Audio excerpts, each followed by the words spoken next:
Welcome, everybody, to my TikTok. Welcome. My name is Austin Hamilton, also known as the Porn Coach, the coach of porn.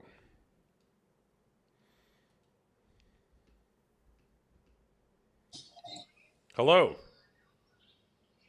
Oh, hey. What's up, Hey, man? what's up, James? How's it going? Yeah, I was trying to join in last time, but I couldn't. Okay, well, here you are. Yeah, man, thanks. Now, do I What? believe... Oh, wait. Oh, now Yeah, you what? changed the topic. I change it. You want me to change it back? I mean, it's your life, so it's Here you go. whatever, you Here you know? go. Is that better? I mean, whatever works, you know? All right, is porn cheating? I'll ask you that question then. I'm gonna be honest, bro. 100%. There's no doubt about it. Okay. It's because every time I think the last live you did, I heard, like, two women explaining, like, why is it not? Or something like that. Uh-huh. And I feel like it's just a bunch of excuses, basically. Like, there's no justifying on like it. It first off, it is cheating. There's no doubt about it. And if anybody tries to find an excuse, it's just an excuse in the end for me. Okay. How old are you? Yeah. Oh, I'm 20, 20. Okay. How long have you had that and I'm opinion? ever since I ever since the relationship ended.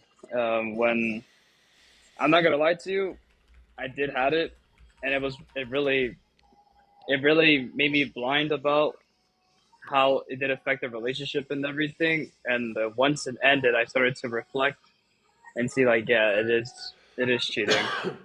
You're like, maybe You this is know? a problem. Yeah, exactly. Okay. Got it. So your And relationship ended because of pornography? the bad part about it is that she didn't know about it. Mm-hmm. So I was kind of lying to her. Like, she told me one time, and she said, "Oh, like, are you watching this type of stuff or like things like that?" I said no. And I lied to her for 4 years, and I'm not gonna lie to you, I regret it because in the end, I started to shift off of the relationship and more into that type of, Into just addiction. watching porn? Yeah, exactly. Got it. Got it. Well, So that's I one made way to a learn, right? yeah, exactly. So I committed myself to stop watching, that type of content, and now it's been a good 9 to 10 months, and I could say I'm doing pretty good. Okay. Good for you, man. Good for you. Yeah, man. Would you say your life is better, worse, or the same since you stopped watching porn? It's gone a lot better. I'm in the military now, so I joined the Marine Corps. I'm about to go to boot camp in 2 weeks, and my life is going pretty good. I see a proof of it about myself, and yeah, I feel like in some way it did change my life for the better. Mm-hmm. Good for you, man. Thanks for your service too.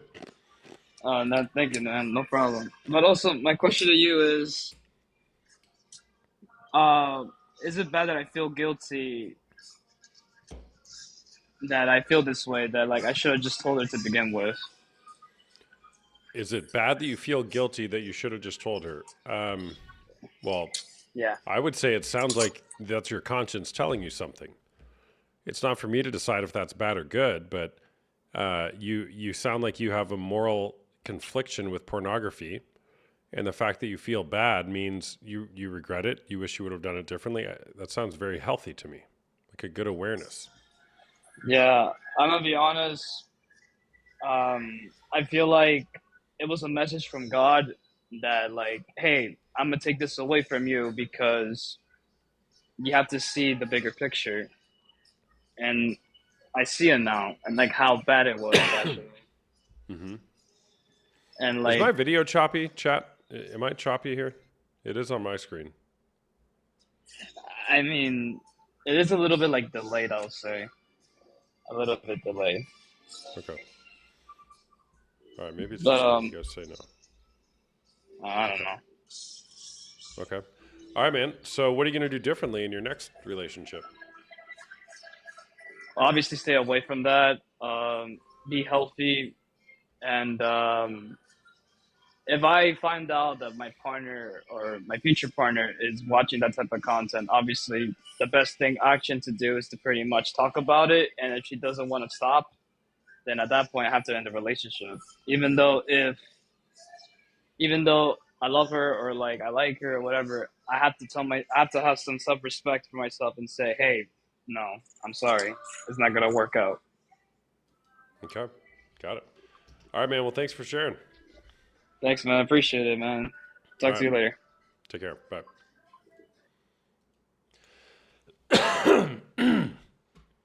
What's up, everybody? Kayla, I saw you there. Fluff, too cool for you. Good to see you. It's a good mindset for a 20-year-old. I agree. I agree. Guys got a future. Somebody said, "Would you York it to your mom?" York. What a word. Hey there, Ashley. How's it going? I'm good, thank you. I'm Good. good. Good. Is porn cheating? Yes. Yes. I Okay. am I'm an ex-content creator, so I know the industry quite well. I never did professional stuff like what you see on Orange YouTube. I've never done anything like that. Mine was OnlyFans and that sort of stuff. Okay. And the amount of men that had girlfriends, some of them that were buying content, the girlfriends were in hospital having a baby. Like that is how twisted some of these people are. Like they're literally doing it whilst the girlfriend or wife is having a child. And it's sickening. Like, how can you do that when you've got a gorgeous woman that you're supposed to love and care about and cherish and appreciate and idolize? You know, because when you're with someone that you love, you're supposed to look at them and go, like, I'm trying to think of the words because there's so many people watching, so I'm trying to think of my words. That's okay. Like, you're supposed to look at your lady or your partner and think, you're the most gorgeous person that I've seen. I want to appreciate you so much. And the unrealistic standards that porn set for how a woman should look, especially in the down below areas, it's crazy. Like, a lot of guys expect completely shaven, like bald, petite, or really enhanced, because it can go one of two ways. Because porn sets these really unrealistic beauty standards, which can make a lot of women feel very insecure. I was one of them, and that's one of the reasons why I left the industry. Also, it's very toxic. How long did you do it for? I did it from 18 to 21. I'm now Okay. 22, so it's a good few years that I did it for. Why did you start doing it in the first place? I was young, I was stupid. I didn't really know too much about it. I started off with going into the world of stripping, and it led into content creation. And it really, like, for me, I was like, oh, I'm going to make loads of money, because people used to, like, hype it up saying, oh, you can make so much money, this, that, and the other. It's an unreliable source of income if you're not in the top 0.0%. Two, the way that you get treated of customers it can be beyond words. And there's also some people out there that are, they've got some very sick, disturbing fantasies, which I'm not going to go into because it's disturbing.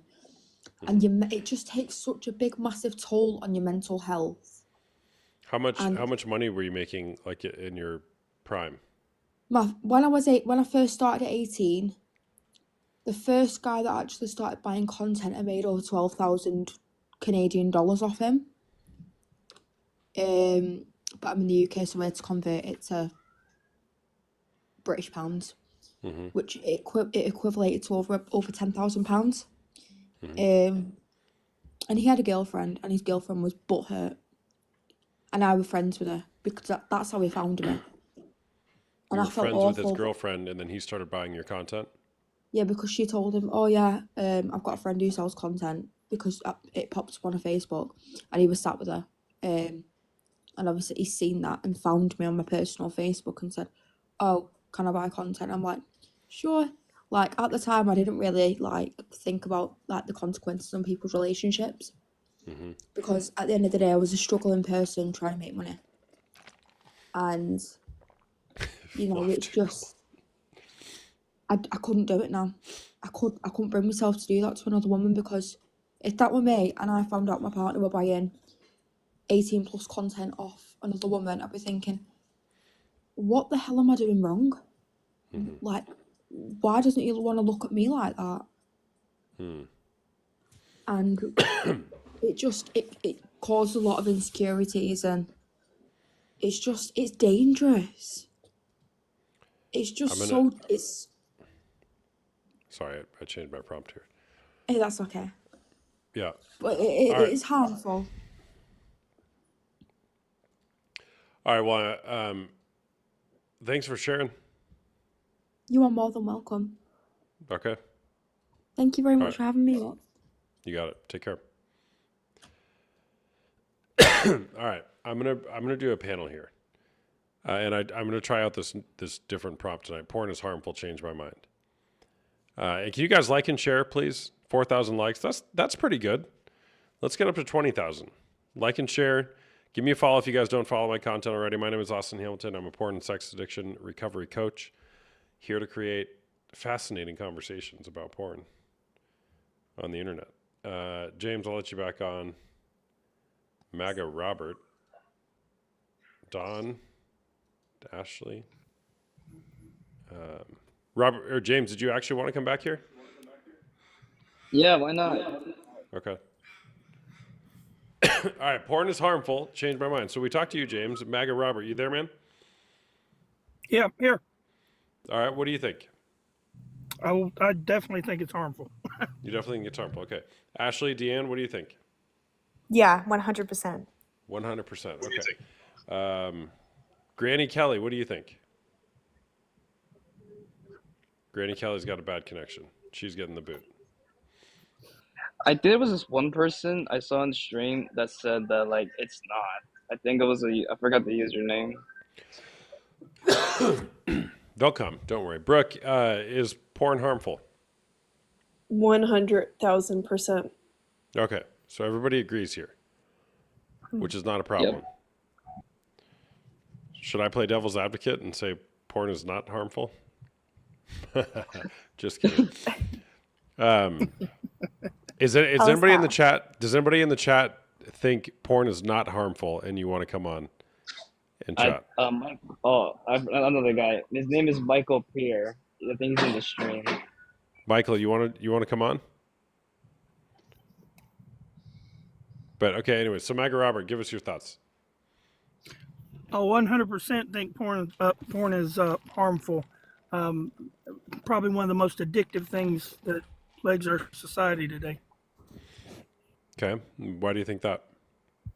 I honestly can say I don't know anybody, and this includes females, that haven't battled with the draw of pornography on the internet.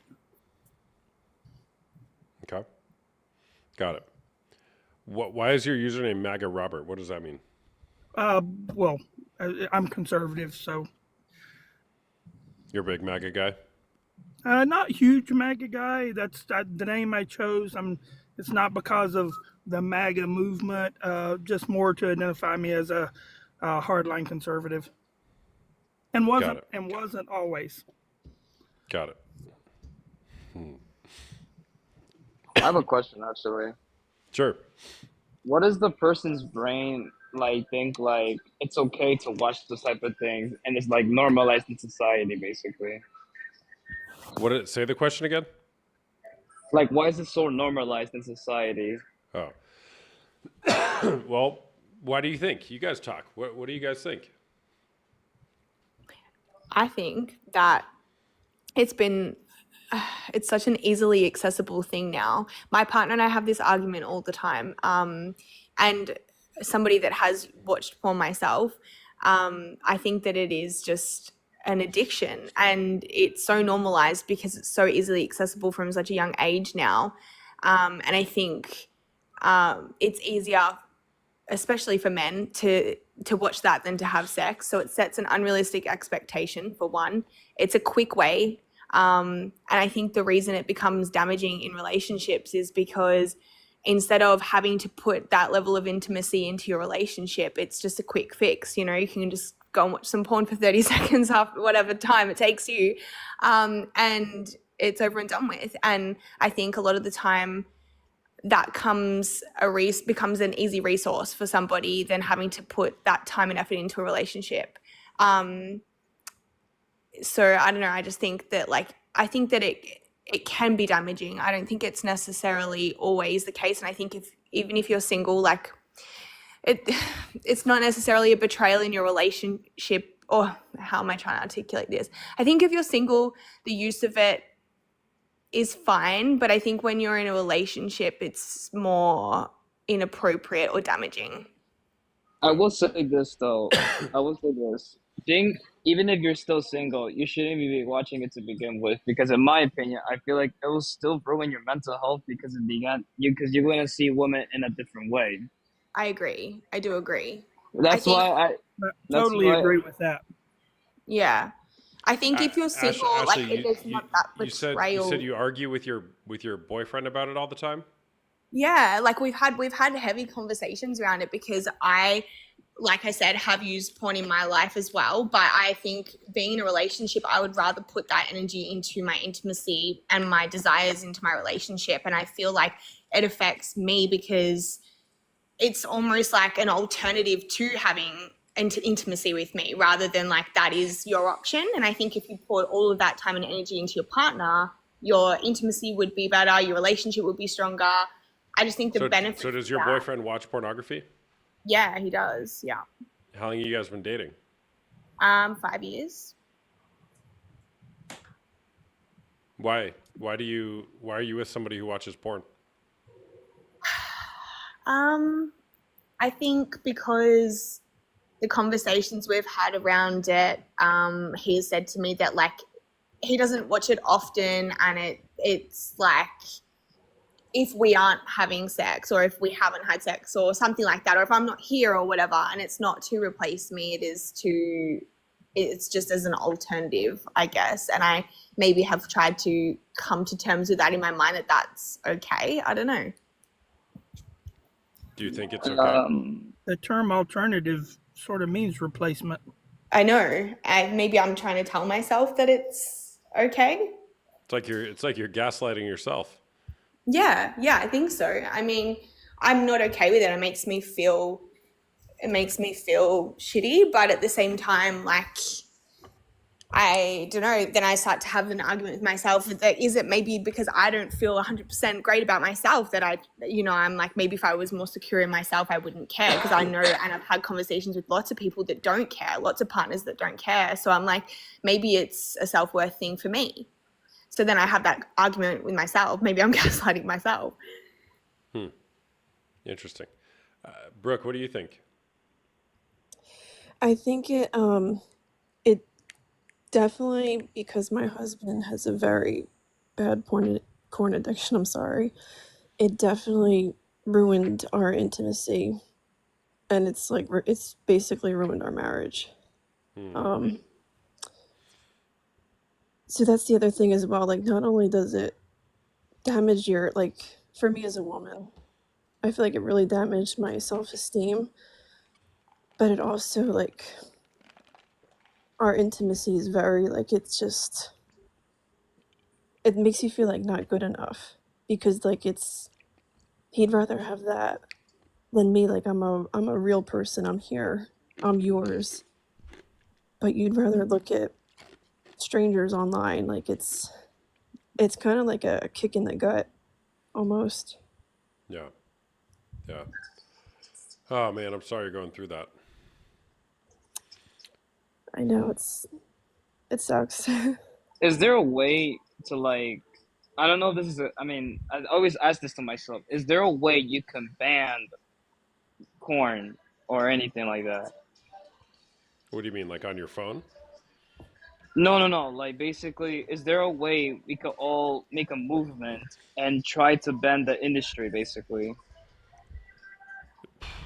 Sure. Uh, yes. Well, yes, absolutely. And a lot of people are doing that. but why is it so hard to like stop it? Basically, like what's the challenge? Basically, Well, good question. I mean, you look at over history. I mean, even in the United States, pornography is not illegal. So, in certain cases, distribution of pornography is illegal, and that typically gets into when you're dealing with unconsensual content or content of minors. So that's why there's a big movement right now to get Pornhub banned. It's not because the porn is illegal. It's because there has been proven that there's a lot of underage content on Pornhub as well as unconsensual content. And so what they did was they went after the credit card processors and they basically said, hey, you guys are knowingly allowing people to go buy child pornography. And then after a lot of fights, they had to get it taken. They had to make it so credit card processors could no longer work with Pornhub. And that's why some states are banning it now. Like there's like 16 or 18 states or something like that in the US that have banned it. But the Supreme Court has ruled on it that it's free speech. It falls under free speech. you no, you're joking, right? There's no way the Supreme Court said that. There's no way. That's not joking. 1963 or something like that. Yeah, he's correct. Supreme Court did rule it's free speech. Yeah. Can you tell me why, from my perspective, why a man would argue the point that porn is okay? Like from a male's perspective, is it Why just it's- because it's something that, you know, like my partner said he's watched it since he was like a young teen. So like, is it something that is just kind of they're used to and they don't see it as a problem, or is it denial? I guess. Well, I it's a think problem? it's both of those things. Typically, young boys are exposed to pornography by the age of 13, right? So meaning that they probably were exposed to it around 9, 10, 11, 12 years old. They're discovering their bodies, they're going through puberty. It's arousing, right? You see some of these images, it's arousing, can be arousing. And then but there's also the shame component. So you keep it hidden. But then you keep turning towards it. So it's like this catch-22. This is really arousing and I like it, but also this is shameful and I shouldn't be doing this. So what happens is we keep it a secret. Men keep it a secret. And then they tend to turn to pornography when they're going through some sort of pain in their life or anxiety or stress or whatever it may be. And it becomes a secret, hidden, maladaptive coping strategy to deal with the pain of life.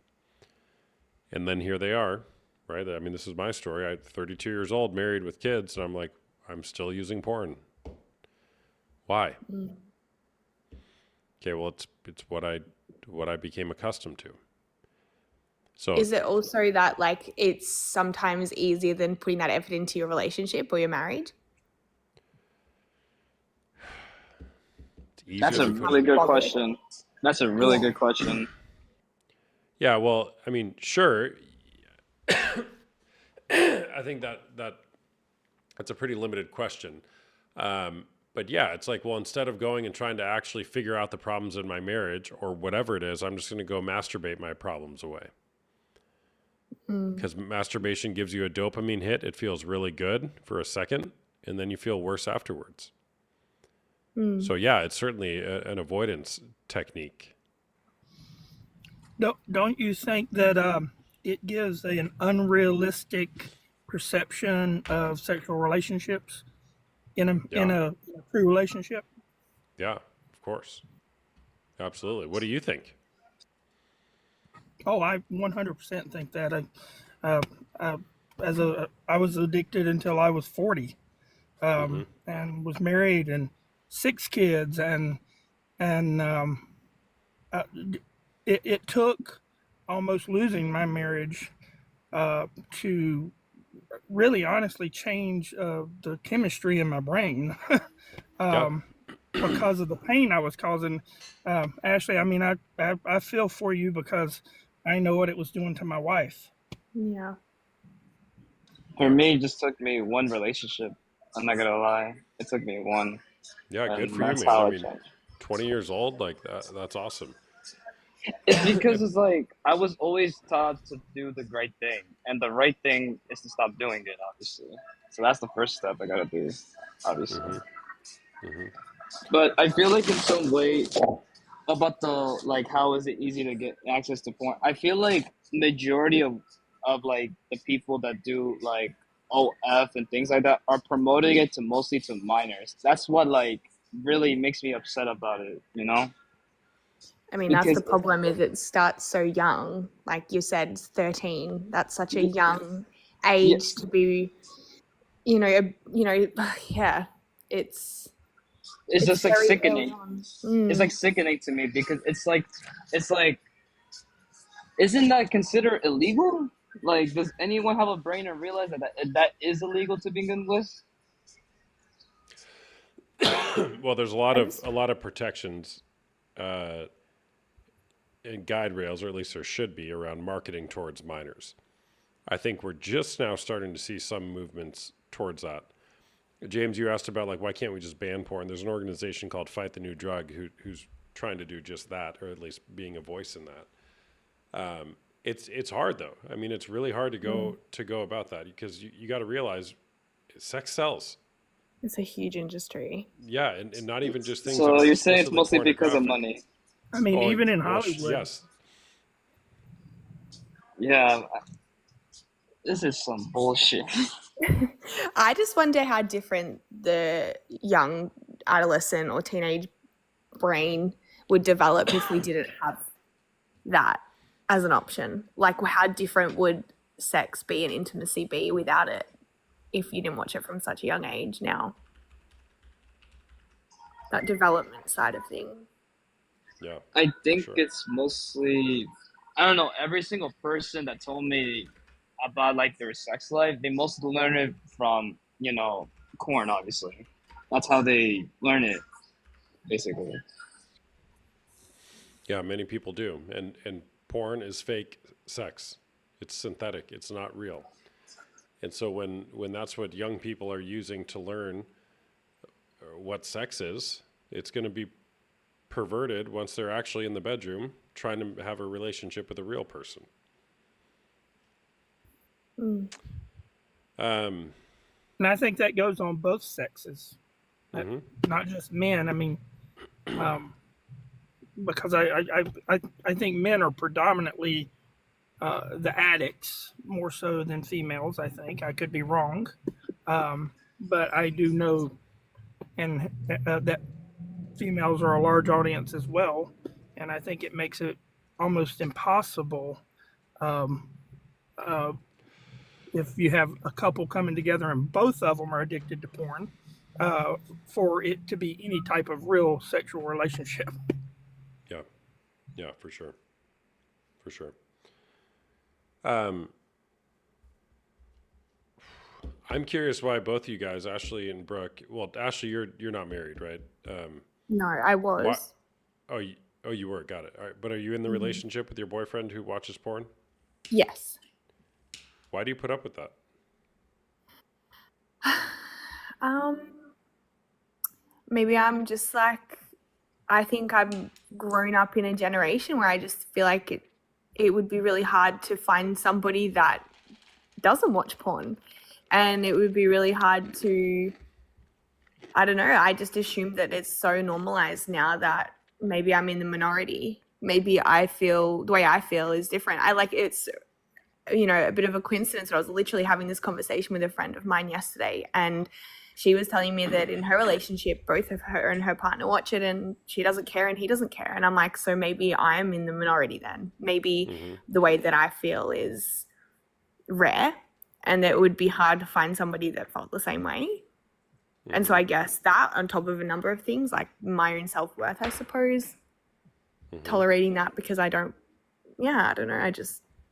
I just assume that it's so normalized. Yeah. I So struggled with that too for a while because I would hear everyone say like, "Oh, it's normal. Like, you're never gonna find anyone that doesn't do that." Yeah. But It's an excuse. at the That's just same an time, excuse. like with my husband, I made it known up front, like when we first started dating, like I wasn't okay with that.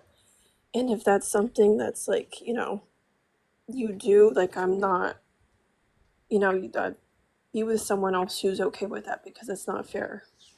And obviously Yeah. that didn't, you know, So it did was, he hide it from you then for a long time? yes. And I found out by accident actually. And Very, very similar story to mine, and it was, you know, soul crushing to my wife. How did you feel afterwards, Robert, doing that? And then, like, did you ever feel guilty? Oh yeah, all the time. Yeah. I mean, I think there, like he said earlier, I think there's a certain amount of guilt to it anyway, because that's Yeah. why you keep it hidden as a teenager, or there's that we all know that it's not right, right?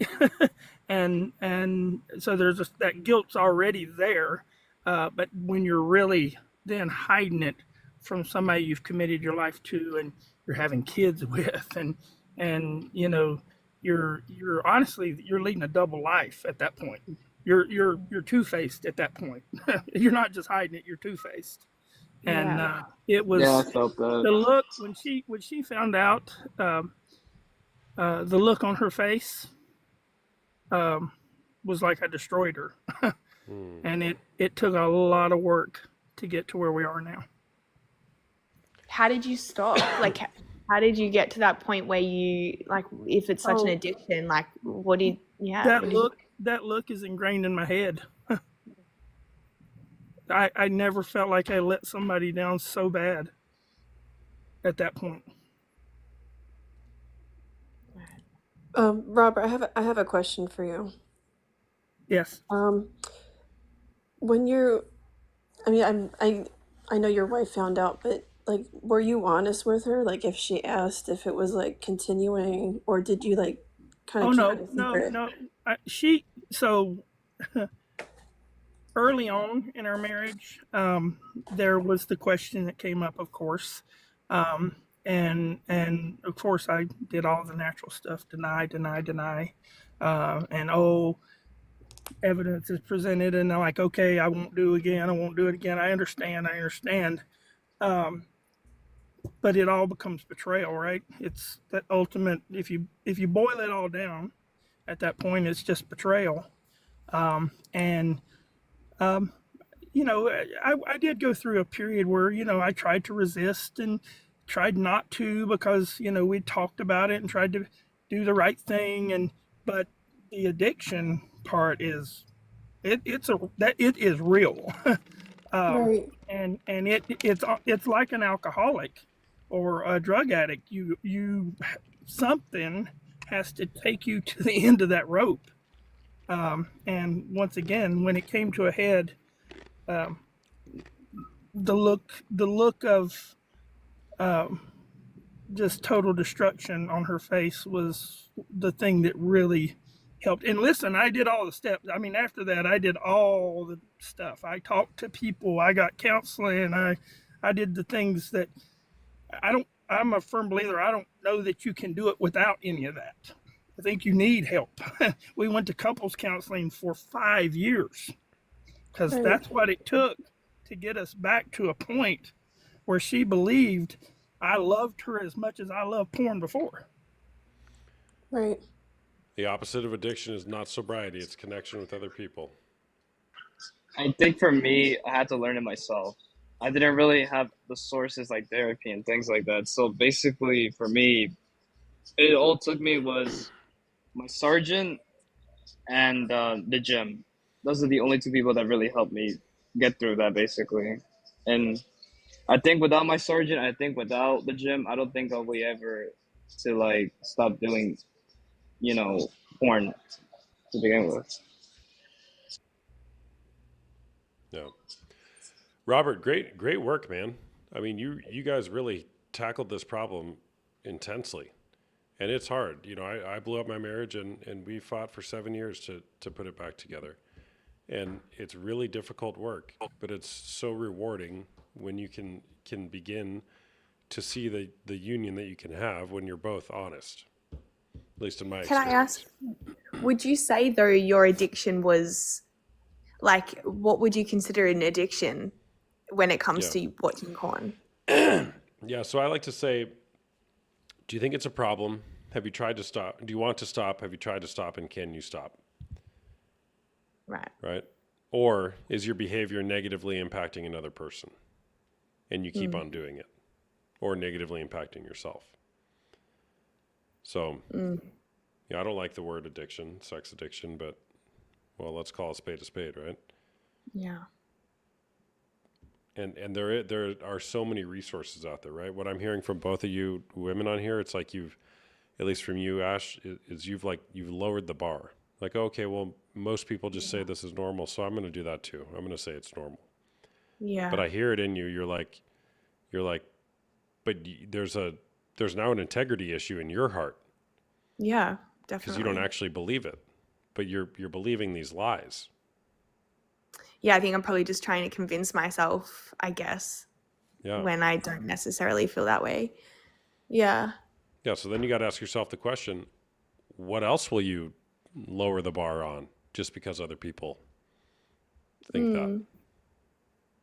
I mean, is there a way of approaching this conversation with my partner that, aside from saying how it makes me feel, that it's like, this is an issue? Like, I mean, I obviously already have had these conversations, but I don't want it to Well- come across like I'm being controlling in any way. But Well, you can't change him, but do his actions indicate that he cares what you're saying to him about this issue? it's a good point. Right? So he doesn't care. Yeah. Okay, well, that's information for you. What do you do about that? Yeah. And You know, there's something in the um, addiction world called giving somebody the gift of desperation.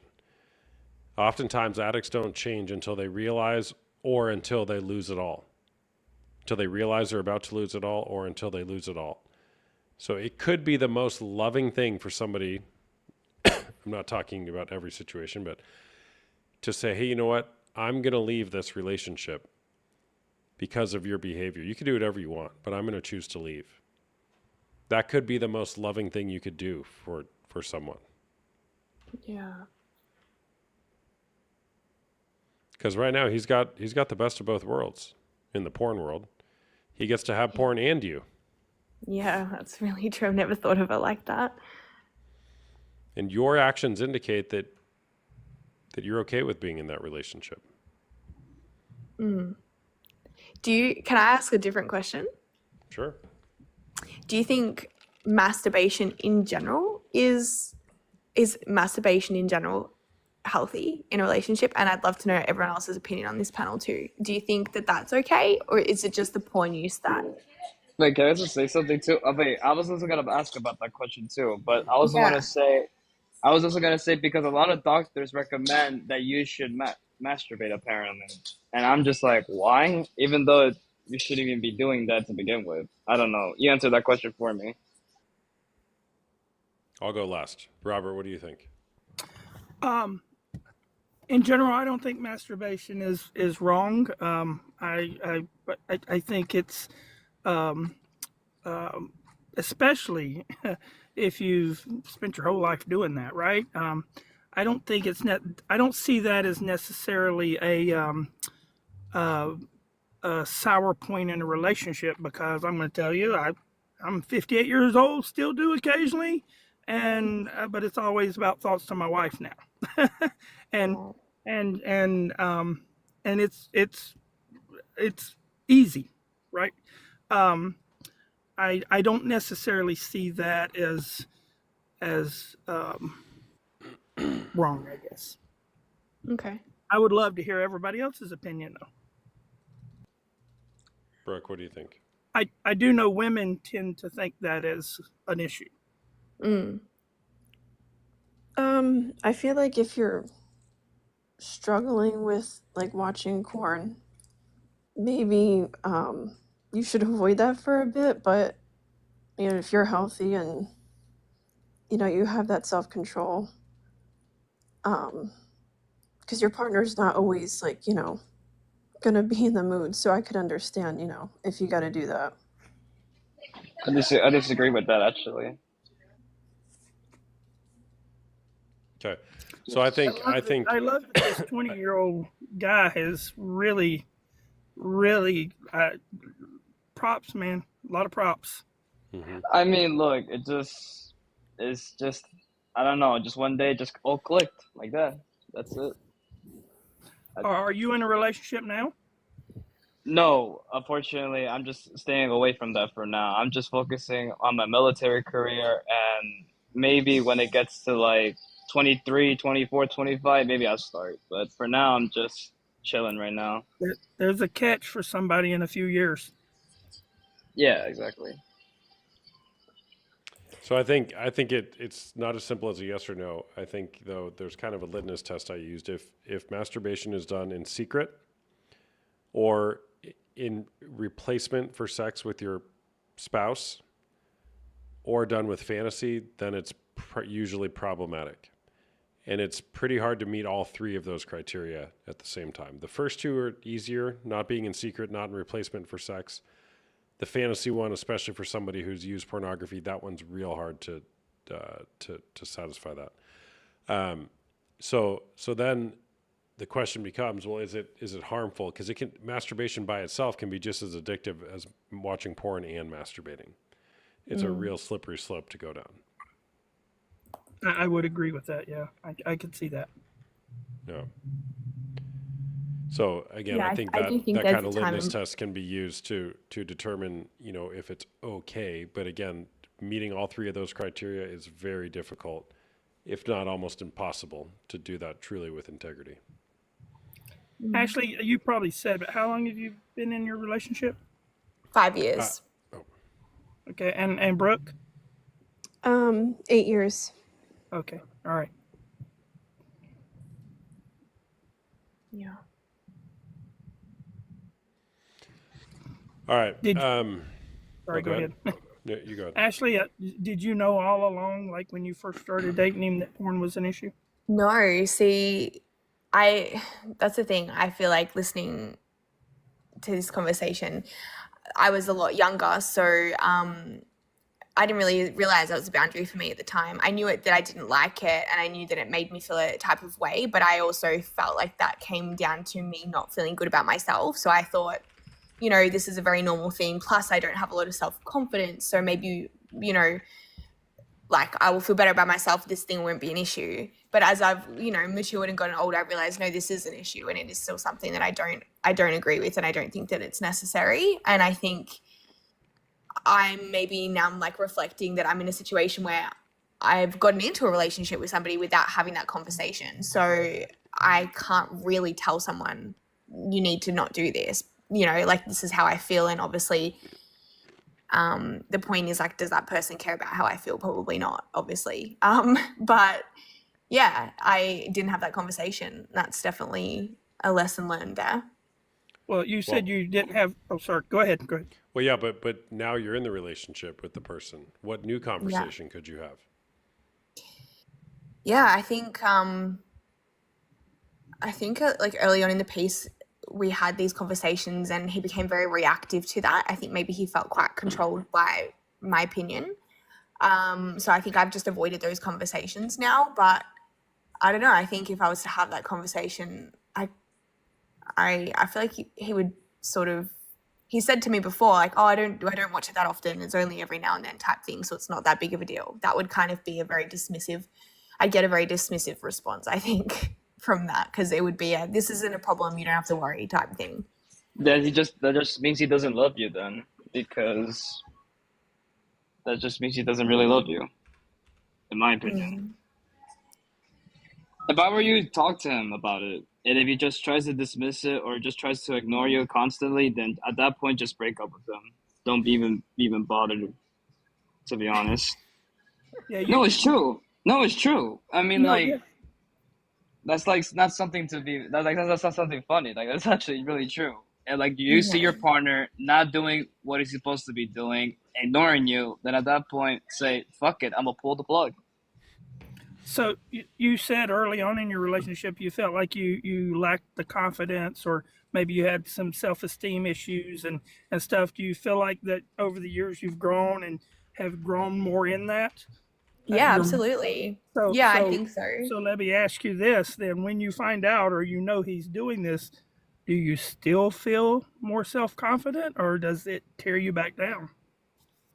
Yeah, no, it doesn't do much for my self-worth or feelings at all. Like, it makes me feel really crap. Um, I think I just turn a blind eye to it if I've ever known. I mean, it's not like I'm like walking in and he's got a plastered on the TV in our lounge room or anything, but I assume, from the conversations we've had in the past and maybe sometimes the lack of intimacy in our relationship, that it's obviously there. And I guess, yeah, it just makes me feel really inadequate, I suppose. Like, I'm not good enough. Yeah. But my self-worth as a person, I try not to attach it to him or what other people are doing or what other people think of me. And I feel like I've built my confidence as a person a lot in my life, but then that does take a hit when I know my partner's watching porn. How old are you, Ash? 32.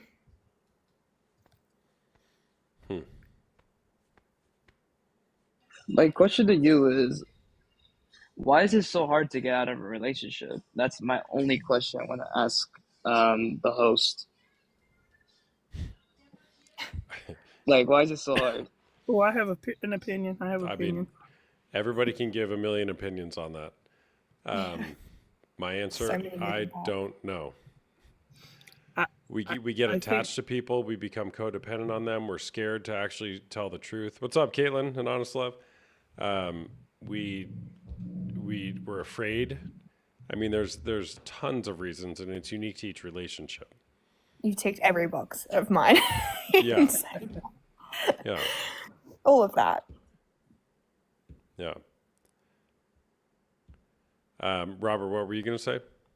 I just think I think we're built that way. We're meant to be in a couple, and I think it's such a driving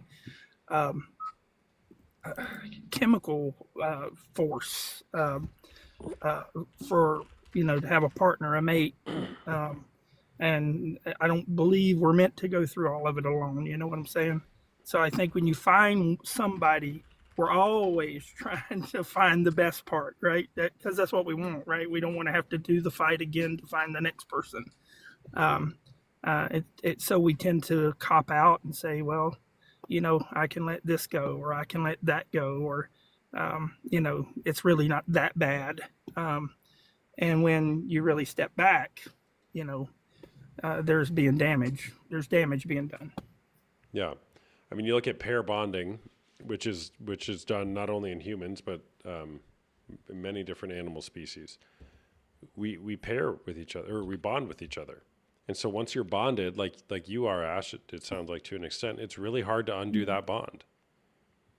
Yeah, we also have a child together, which I probably should have mentioned. So that makes things. Okay, let's add another one to the list. No, right? that makes yeah, sense. that's out.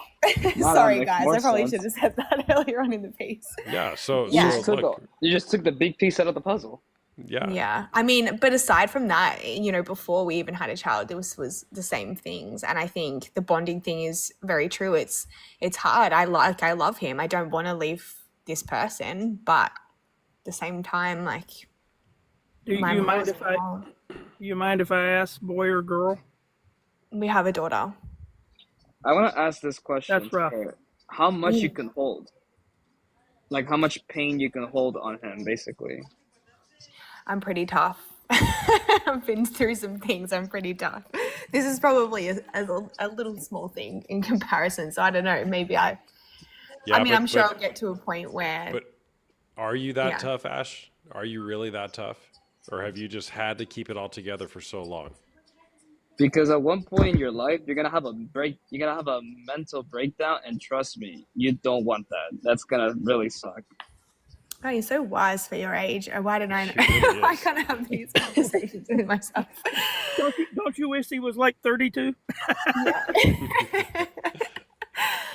Yeah, no, I mean, I am tough. I know I am tough, but I know that at the same time, there is only so much a person can take, and maybe living in a bit of denial. Maybe my daughter is so young, I don't want to face that reality, You know, being Well, really tough, like you're describing, oftentimes is a trauma response.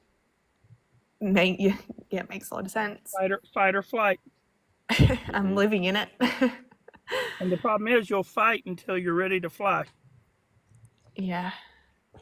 All Maybe right, I'm not guys, ready I'll to go. fly I'm yet. sorry, I have to go. Later, James. Bye, All right, peace James. out, guys. Bye.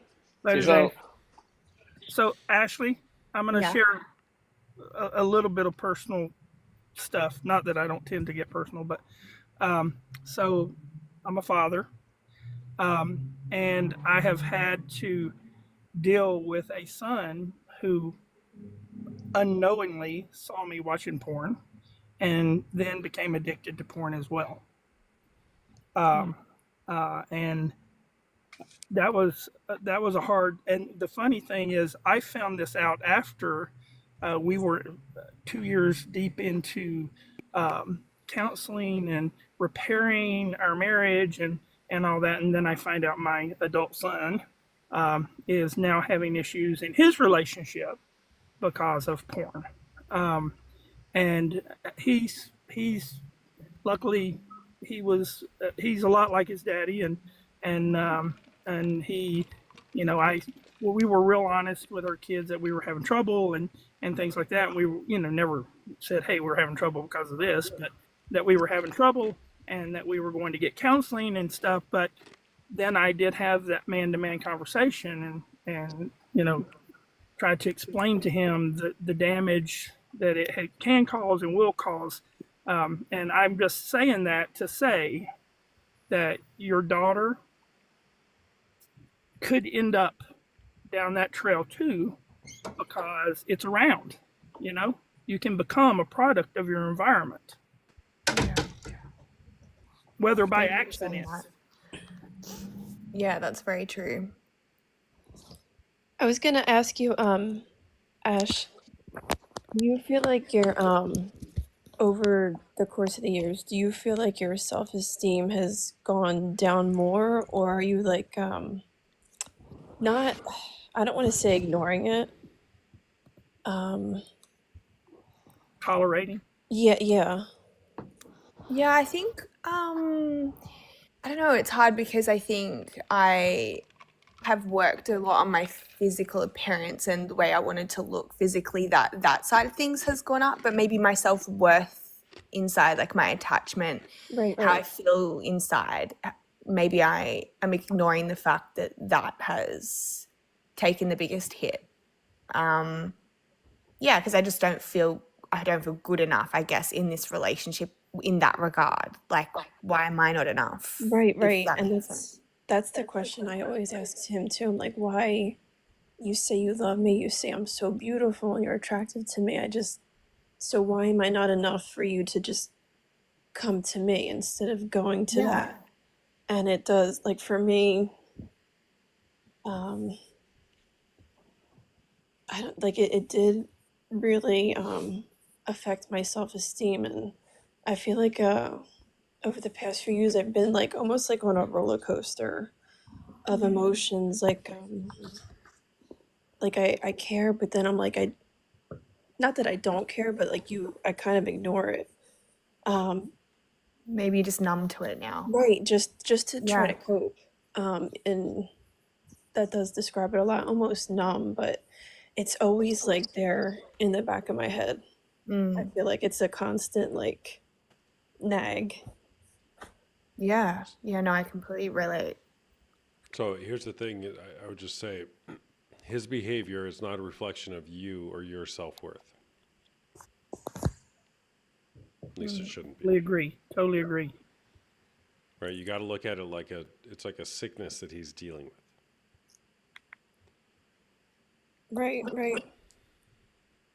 Sarah I Marie, don't- welcome. Hi, thank you. You've been on here before, haven't you?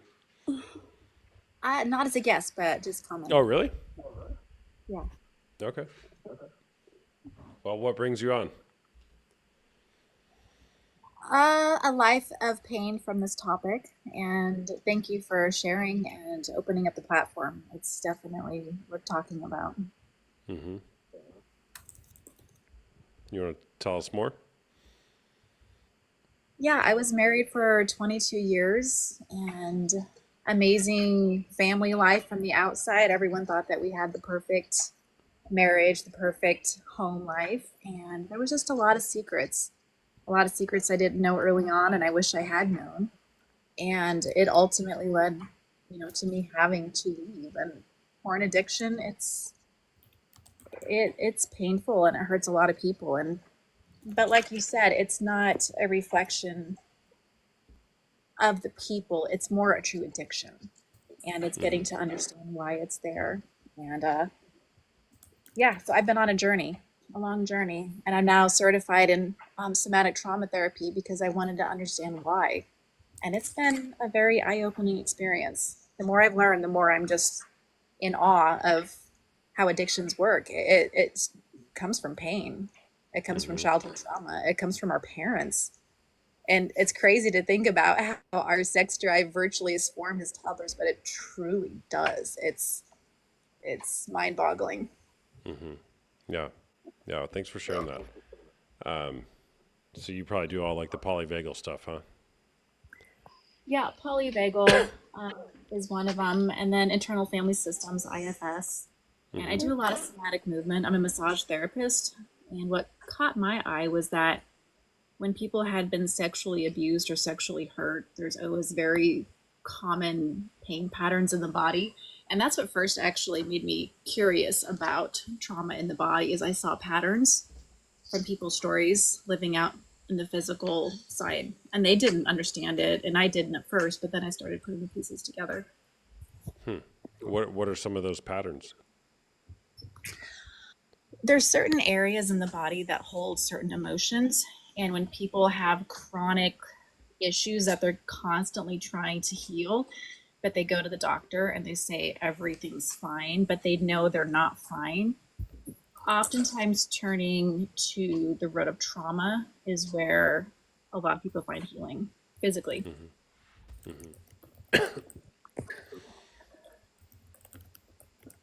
Fascinating. I have so many questions.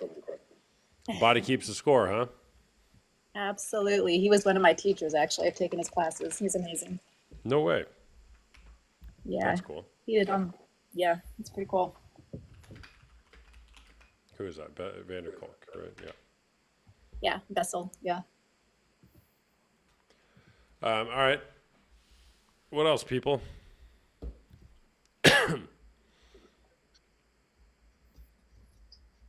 You guys want to change the topic? No. Not really. Change the topic. No, I'm a one-trick pony. We just talk about porn. I was gonna say it says it in his title. Yeah. Although full disclosure, I'm going to get off here soon and play Fortnite. I think I'm going to stream it on my backup account. So if you guys don't follow, I'll join it here in a second, but you can follow my backup account if you want to watch me play Fortnite. If not, I totally get it. All right. Sarah, teach us more. Tell us more. Oh gosh. I don't want to bore people. How do you get back into your window of tolerance when you're dysregulated? Finding what grounds you, finding what increases your energy, finding what heals you. We all have a frequency that we emit. It's measurable. We have brain waves that have frequency. Oh no. Cut out. Sarah? Sarah? Sarah? Your frequencies are out of whack, Sarah. Sorry. Yeah, well, see, I try not to be on my phone, and my timer went off because I hit my 15 minutes for social media, so it told me I had to get off. So it'll do it again in 15 minutes if I'm still on. So yeah, healing the frequencies, which is all basically messed up by trauma. So going back to the wounds of abandonment, going back to the wounds of neglect, were you seen as a child? How did you find peace? Were you punished by being sent to your room? And were you alone? And if you have the wounds of that, when you use porn, do you find that you feel connected? Do you find that you feel seen? Maybe you lacked the ability to be creative as a child? Do you find a creative expression through sex and porn? I mean, there's so many root causes of using porn. And once you peel back the shame and you actually get down to honestly, the physical connection is part of our humanity. It's amazing. It's beautiful. But peel it back and find the wound, and then you can heal that wound, and then it's actually a very healthy situation. You're no longer using it as a drug. You're not using it to cope and to deal with past hurts because you understand where the unhealthy parts are.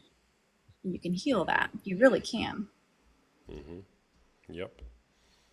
Yep. So how do you practice this in your life? You said you're a massage therapist. What else do you do? I do somatic trauma healing. I've been certified for a year, and I'm trying to basically do pro bono work with people that have been sexually assaulted, trafficked. That's where my heart's at. So I don't really do a lot of it as a business. I do it more because that's just where my heart's at, my purpose is at. But it really is getting back in touch with the body. Like, the body keeps the score. If no one has heard that, listen to podcasts. The book itself is a little bit deep, but the podcasts are amazing, and you can really learn a lot from that. Gabor Mate is really, really wise in this area when it comes to He's the addiction. best. Oh my gosh, yeah. Compassionate Inquiry is another good one. There's so many options out there. I just want to give hope to people. If you feel stuck and you maybe don't feel good about it, but you don't know how to change, just know that there's a lot of amazing work being done out there. Is is that Gabor Mate? Compassionate Inquiry is Peter Levine. Oh, no, I'm sorry. No, Somatic it's Experience is it's Peter Gabor Levine. Mate. It is. I didn't know Yeah, that. I didn't Compassionate know he had Inquiry is that. Gabor. Yeah. I SE did is a Peter. I did a Peter Levine workshop a couple of weeks ago. Yeah, he's good too. Yeah. I have a All right. question. Yeah. Do you have any advice for someone raising a boy, or you have young teenage men? What advice you can give to them around watching porn, and or how you can sort of deter them from that when it's such an easily accessible thing? Is that question for me? For anyone, yeah, you, Sarah, anyone. I have 4 kids, ages 16 through 22. And what I did with my son, because I was so traumatized by my ex-husband's use of porn, I explained to him that when you watch porn, it is no different than me as a little girl watching princess movies. I said, so if I expect a knight in shining armor to come through wearing a cape, singing love songs, tromping through the forest, coming to rescue me, that is the same reality that he would be seeking if he's watching porn. It's fantasy world. And so I just explained that they trick you with making it look so amazing because it feels good at even thinking about it, but it's not reality. And so then I also brought in the whole sex trafficking. I said, when you watch porn, I said, imagine that perhaps that girl was 9 years old when she was trafficked. She was raped the first time and she was blackmailed. I said, what if that was your sister? I said, could you imagine these girls' lives? I said, a lot of this is built on so much pain and so much just false reality. I said, don't partake in that. I said, sex in itself is amazing and it's supposed to be a great thing to experience, but don't use it in such a potential evil way, because there's just a lot of evil behind that. There really is.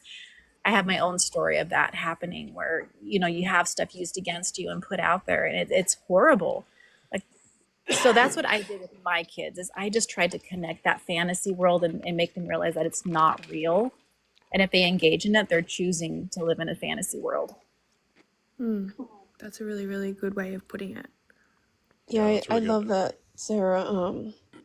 I have a son, and he's not quite that age yet, but that's always like on my mind, like how to approach it before it even happens. Yeah. Yeah, just Yeah, be open and talk about it openly. Don't hide anything. Don't sugarcoat it. Yeah, I had a coaching call with a couple today, and the woman explained just that. It's like she was finally deconstructing her fantasy view with Disney movies. It's like, this is not reality. The knight in shining armor is not a thing. And if we expect essentially what that can teach a woman is that their man has to be perfect.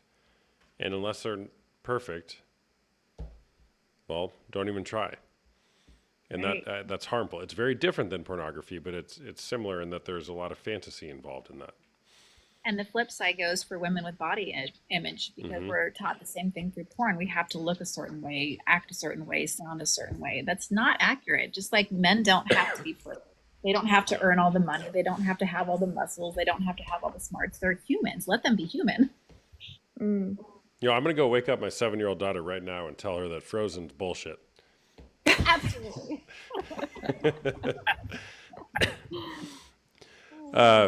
So I think, you know, raising boys, to have the conversation, talk to them about it. If they have a phone and you don't have extreme protections on the phone, they will find something out. Frozen might not have been the best example, but Disney movies in general. Although Frozen does teach you to not feel your feelings. That's what all those songs are about. Don't feel. So have the conversation about it, because if you don't, somebody else will. And that somebody else is going to be somebody who's trying to destroy their soul from the inside out. So be the one to have the conversation with them. Teach them what it is, what reality looks like when it comes to relationships and sex and porn. And don't be what's an afraid to have appropriate those age conversations. to do that conversation? 3. Why are you laughing? Seriously, yes. Let me go grab my book. Hold on. So, so Sarah, I have a 3-year-old. I don't even know how to. This book begin is to designed to talk to 3-year-olds about pornography. It's called Good Pictures, Bad Pictures. Right. It's geared towards kids aged 3 to 7 years old to talk to them about pornography. And it sounds weird, I get it. But you read these books and it makes a whole lot of sense. And then there's another version of it designed for kids aged 7 to 11 years old. What was the first one called? Good Pictures, Bad Pictures, and then Good Pictures, Bad Pictures Junior. The junior one is the one geared towards age 3 to 7. Yeah, I'll read a few pages. It's a very simple book. Love that. We see lots of pictures everywhere. Where do we see them? On our walls. In books and magazines, on signs along roads and on buildings. On televisions and computer screens. Good pictures show beautiful and interesting parts of our world. We love pictures of cute baby animals. We have fun watching good movies and videos. We enjoy looking at pictures of family and friends. These good pictures help us remember the people we love. Some pictures are good, but some pictures are not good. They are bad for you. Grown-ups use a big word for bad pictures called pornography. Each part of your body is good. Bad pictures show the private parts of the body that we cover with swimsuits. These private parts are meant to be kept private. Every part of your body is good, including your private parts, but taking pictures of them is not good.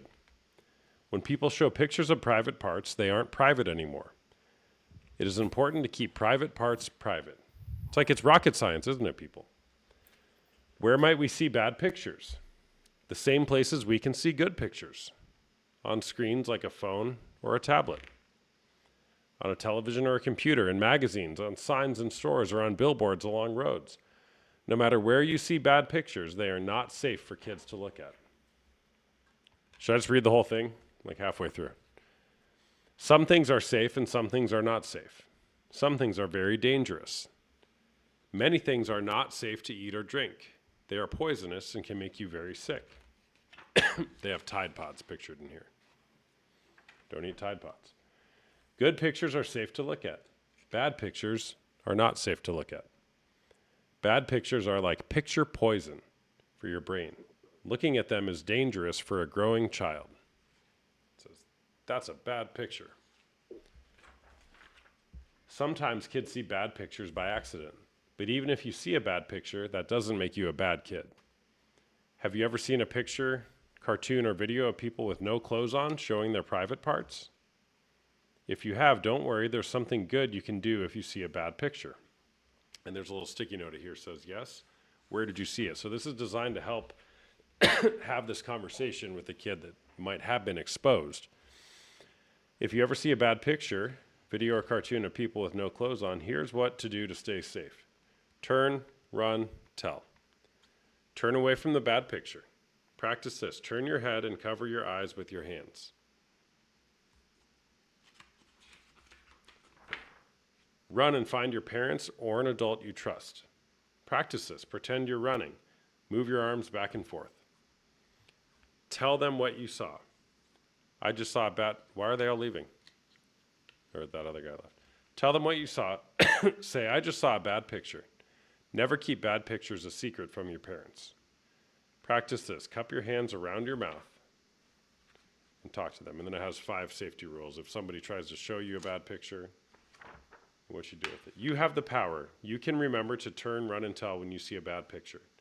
You can be happy and safe if you choose to look at good pictures. That's it. That's the book. So easy, a 3-year-old could do it. Yeah, I'm definitely gonna be getting that. I didn't know you could start this young. Like I don't know. That's great though. Well, it's very simple the way it breaks it down, right? What is wrong with normalizing sexuality? Why does it need to be labeled bad? RN, you're missing the point completely. It said our bodies are good. All of our parts of our body are good. But taking pictures of private parts is bad because those parts are private. They're meant to be private. So it's good pictures, bad pictures, junior. It's linked in my bio on the resources page. And then there's also the non-junior version geared towards age 7 to 11. All right, we lost our guy here. MAGA Robert. Story time with us. All right, give me your final thoughts, guys. I'm going to go. Sarah, you go first. Just thank you. I love this platform, open conversation, and people just using people to grow their understanding. I love it. It's great. Thanks for contributing. Brooke? Yeah, no, same thing. It's very encouraging to hear people of the same mind, because a lot of times it's a lot of people just say that, every person does it, it's normal, it's okay, and sometimes it's hard to like understand that it's not okay and it's not normal, and it does have an actual effect on relationships, and I think that's really important to acknowledge and to learn about. Mm-hmm. Yeah, thanks for sharing. All right, I'm going to kick you guys off, and I'm going to sign off here. Thanks for being here, and to those others who are here as well. By the way, I'm a coach. I do one-on-one coaching as well as group coaching, both for men dealing with porn or sex addiction and women dealing with partner betrayal trauma. If you're interested in joining one of my groups, we meet on either Tuesday nights or Wednesday afternoons, depending on which group you're interested in. The groups are $99 a month. It's a 1 hour and 15-minute weekly Zoom call. It's a great place to heal together in community because healing doesn't occur until it's witnessed empathetically. And by the way, I'm raising my price for my men's group to $199 starting March 1st. Starting March 1st, the men's group will be $199. So if you're out there, you've been on the fence, now's the time. I was going to raise the women's group as well, but I couldn't do it. Women's group will stay $99 a month. Yes, I do one-on-one coaching as well. You can get the the info for that on the link in my bio. The best place to start is with a discovery call. It's a 30-minute call, it's $50, where we talk about your situation, if I may be able to help or refer you somewhere else. It's worth it either way, though. Yeah, great, thanks. I'll probably raise it at some point, but we'll keep it there for now. And I do one-on-one coaching as well as with couples as well. So, and if you want more info on that, schedule a discovery call with me, send me a DM, I can chat with you. Here's the thing, your life matters, Whether you're dealing with pornography, you're struggling with pornography yourself, or you're struggling with a partner and you feel like you don't have the voice to say something about it, or maybe you have bought into the lie that society is telling you this is normal. I would just assert to you, it's not normal to spend a large part of your life masturbating while watching strangers have sex on the internet. I don't think that's normal. Is arousal normal? Is desire normal? Is sex normal? Yes, absolutely. But spending a bunch of your time masturbating while watching strangers have sex to medicate the pain inside of your heart is not normal. It's a maladaptive coping strategy. How do I know? I've been there. I watched porn for 20 years, which escalated into physical cheating. My wife, while I was married, I'm still married to the same woman. We've been married coming up on 14 years here. The first few sucked. The last many have been great. Doesn't mean it's easy all the time. If you want to do something hard, get married. Get married. How long have I been corn-free? Coming up on 8 years here. About 7.5 years. So, all right, great being with y'all. I'm gonna play Fortnite right now. I just really want to. New season, you know. Oh, my backup account. If you want to, I've never done this before. I feel it's so silly. I feel like I'm like cross-pollinating to now try to get you guys to watch me play Fortnite, but hold on. Follow that Austin Hamilton, and that's what I'm going to stream Fortnite on. All right. Oh, and follow me here too if you guys don't follow me already. Great being here with you all. Is your Fortnite account that? No, this is my Fortnite account. The one down here. One right here. It's actually a nothing account yet, but it's soon going to be a Fortnite account. I'm terrible at Fortnite too, which makes it really fun. Do I go live here often? Yeah, usually like 3 or 4 times a week. I've been a little MIA lately because I've been sick, and it's really hard to do this while I'm coughing all over the place. Oh, I always do no build. No build's where it's at. Builds is way too complicated for me. All right. Make it a great day or not. The choice is always yours, people. We'll see you. Bye-bye.